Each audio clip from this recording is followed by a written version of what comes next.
ဒီကြောက်လေးကကျွန်တော်ကြောက်စိမ့်လို့တုံးကရခဲ့တဲ့ကြောက်လေးပေါ့နော်ဒီကြောက်လေးကတာမန်ကြီးလိုက်လို့ရှိရင်တော့ဘာမှတိတ်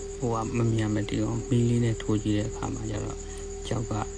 စိမ့်ပြီးတော့နော်ပြောမလို့ကြီးနေတာပေါ့ဗျာဒီကောင်က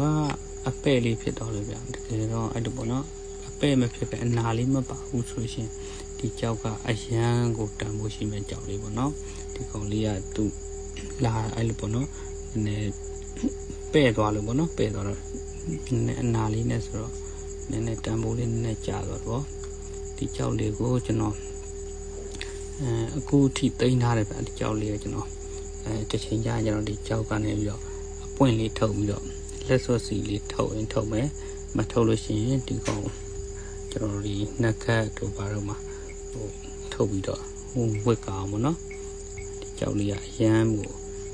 ညှို့ပြီးတော့မှလည်းအဲ့ကောင်လေးဒီကောင်ဖြတ်ပြီးတော့ဒီကြောက်လေးကို